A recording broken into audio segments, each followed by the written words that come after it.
I'm Emily. Welcome to my channel. Today I'm going to be reading Starstable opinions from Reddit while I go training.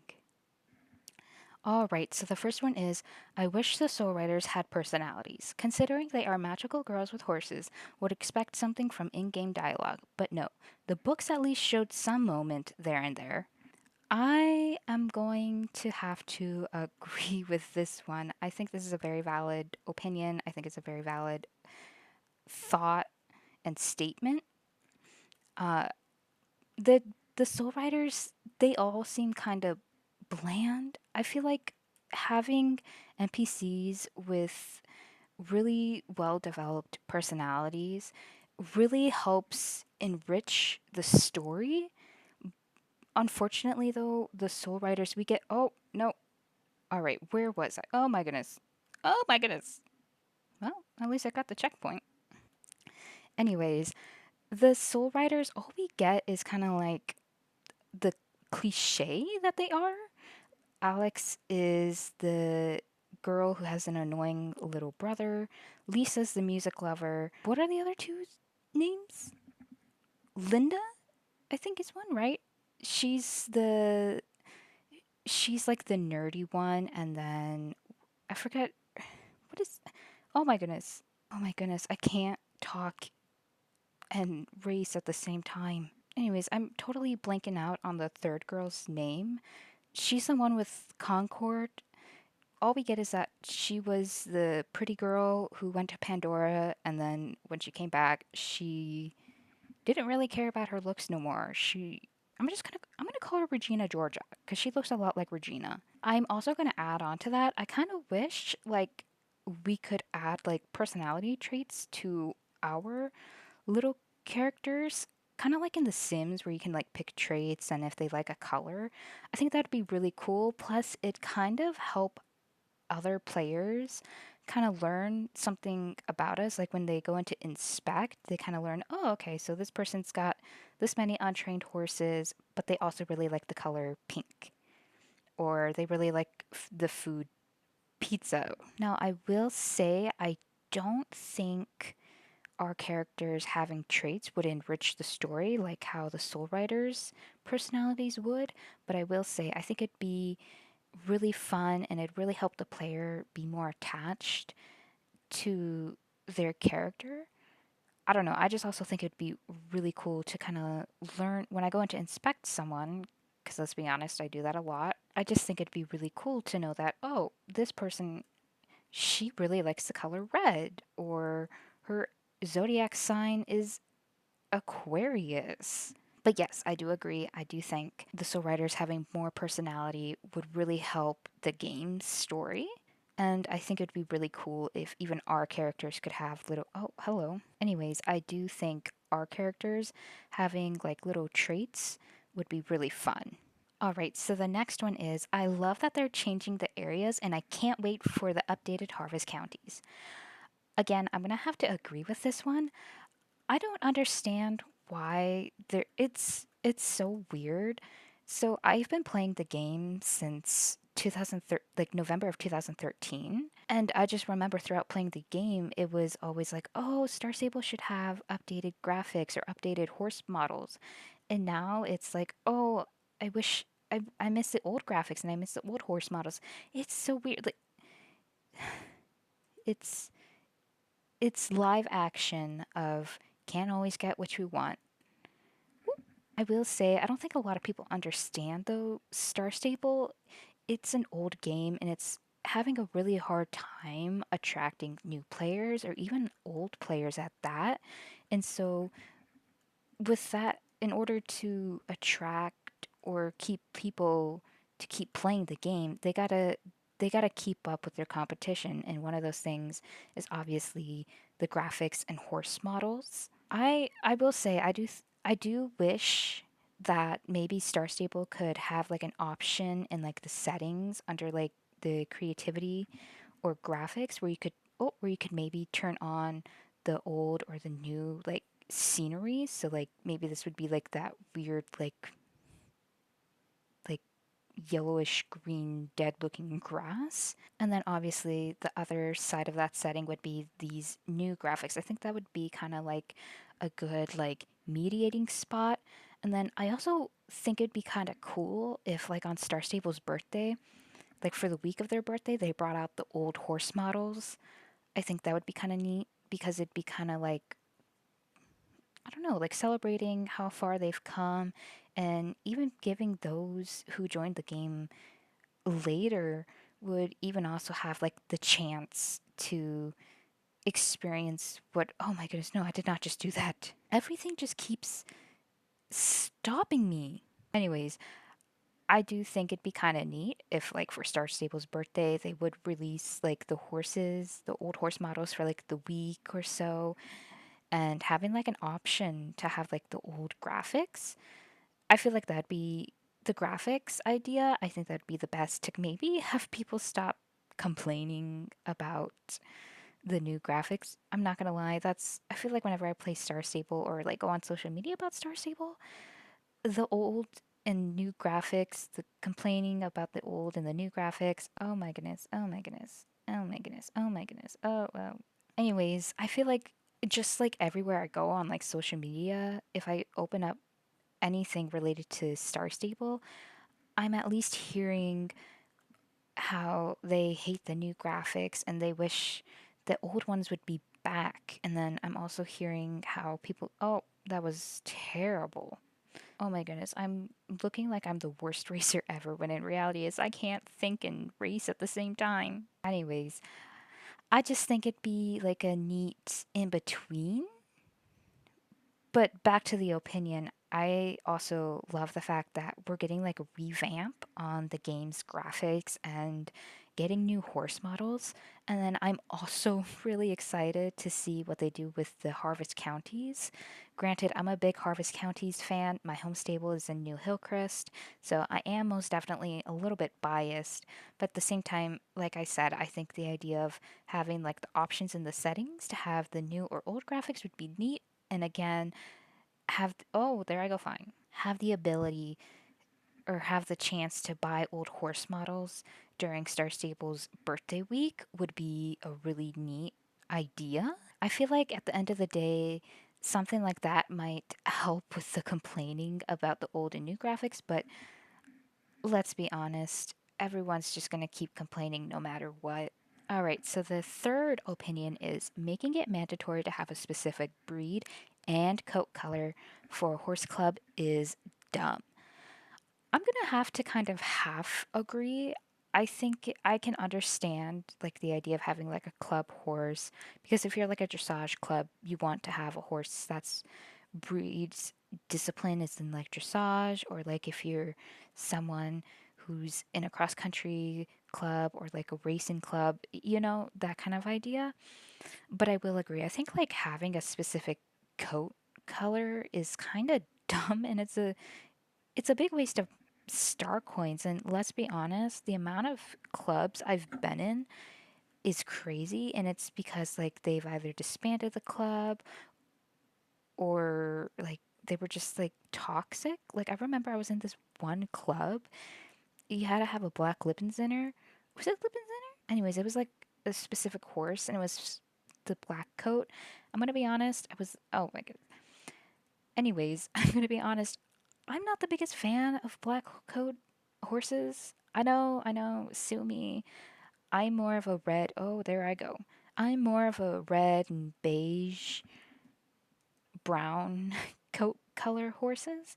And with this being said, I had to buy this one horse that I didn't even like I didn't even last like a month in that club because it was just so toxic.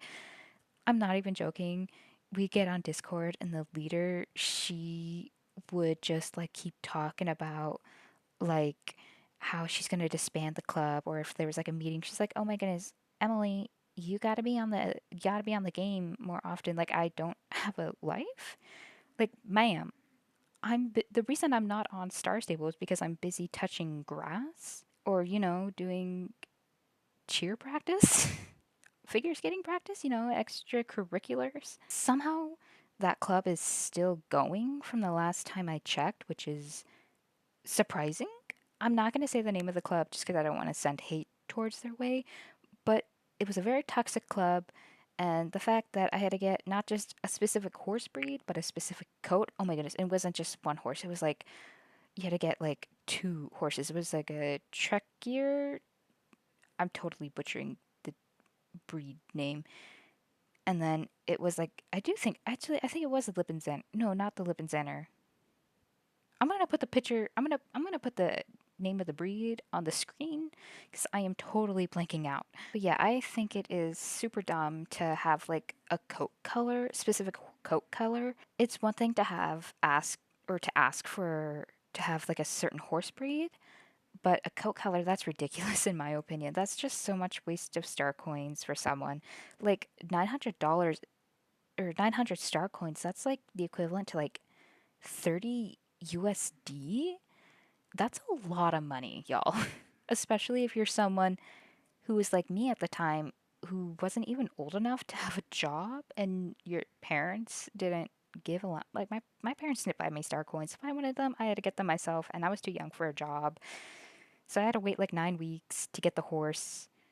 And then I had to wait another 9 weeks to get the other horse. And then I had to wait even longer to get the tack and the gear. And I kept getting like scolded and they kept getting like the leaders kept getting after me for not having the star coins. So yes, I think it's okay to have or request a specific horse breed, but under the circumstances that you know, not everyone's going to be able to get it right away. And then if you're going to ask for a coat color, that's just that's just wrong in my opinion. All right, so the next opinion is SSO is quite reasonably priced. Just having the option to purchase a lifetime membership instead of forcing a monthly subscription is a generous offer from an MMO. Often enough, it'll go on sale, but even at its full price, you get a lot of bang for your buck. I've spent $60 on games that offer less playtime and enjoyment. I feel like I'm gonna get backlash for what I'm about to say, but I agree with this. And I'm going to be honest with you guys, I did not purposely choose opinions that I agreed with. I just went on Reddit and I just picked random ones that didn't look too long to read. But like I said, I actually agree with this. When I first got Starstable, didn't I didn't get it when it was on sale.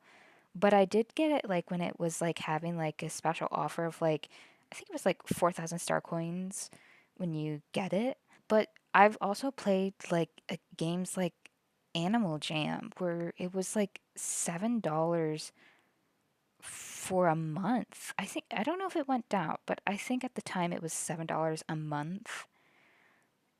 I I think it that sounds about right. $7 a month. Now I can kind of see why some people are kind of like hating the fact or saying like Star Stable is expensive and they need to lower their prices and not be so greedy.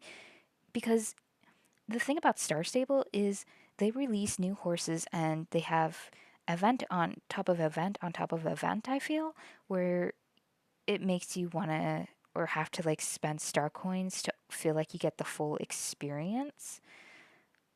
But like if it's the thing about the like you don't have to get a new horse right away and I promise, like, you don't have to like spend star coins to enjoy the events. Like the amount of times I was unable to spend coins during an event, like I don't feel like maybe I was sad for maybe the week the event started, but after that, I don't think I was really sad anymore because like time just passed and maybe I was just like focused on other stuff. But yeah, I don't think Star Stable is expensive. I will say it is kind of weird how, like, when you do like the customized Star Coin bundle, they do charge you more.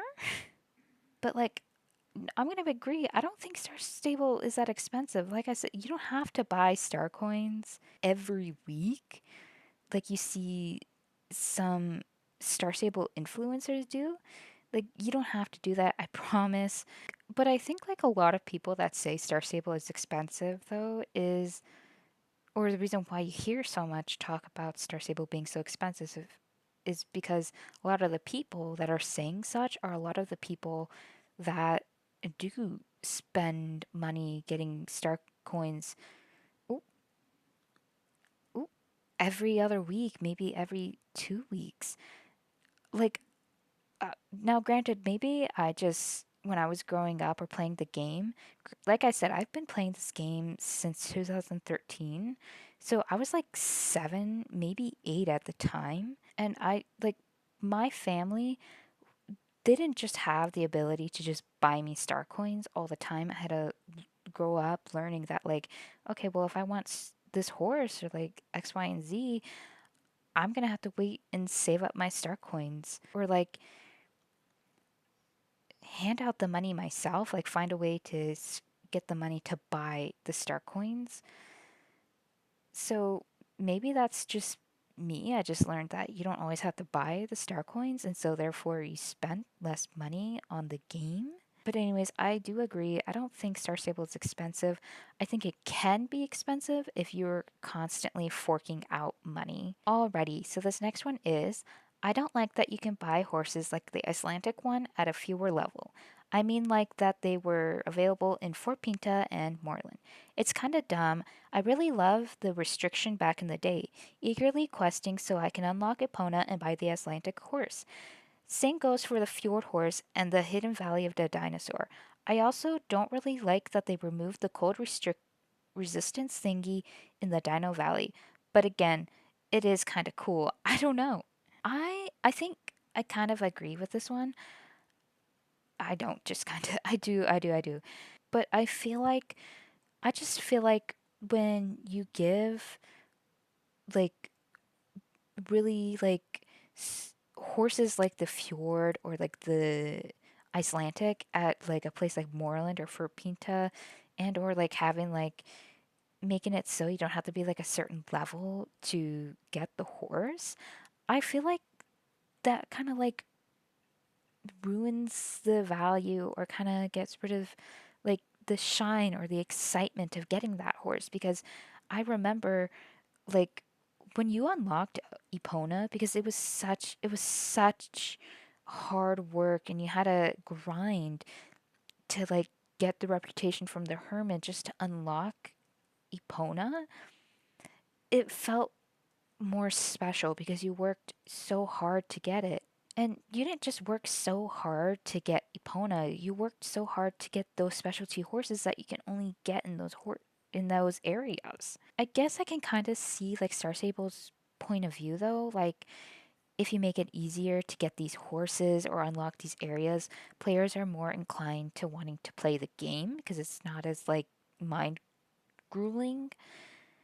But like nowadays, I saw like a TikTok one time, and it was like how this one person unlocked Epona for the very first time, only to learn that it's like the most boring horses ever. And I'm just like, no, that's not how it's supposed to happen. You're supposed to like grind every day and then get these like horses that are only available in this area, because you get like it's such a nice feeling to learn that you're like a top player in like Star Stable.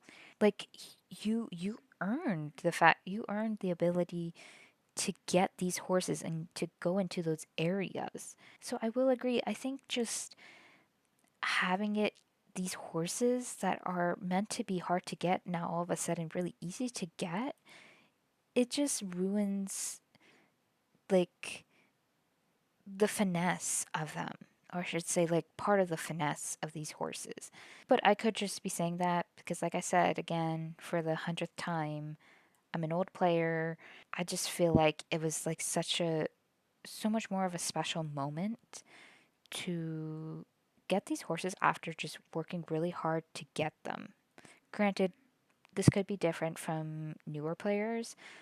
Maybe the newer players don't want to deal with that grind or have to like come on like every so often just to unlock these horses or areas. Alrighty, so for the last opinion, it's I think Yurtis is an interesting character, and you know what? I'm gonna leave that up to you guys to decide.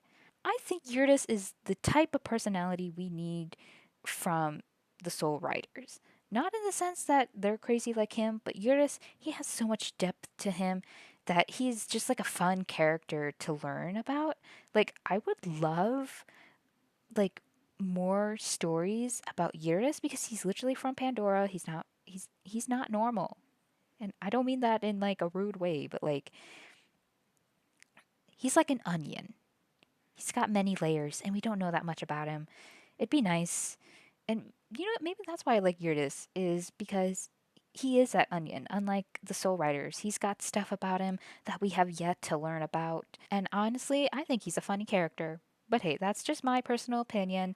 I would love to hear what your guys' thoughts on Eurus is down in the comments. With that being said, I'll see you guys in the next video. Bye bye!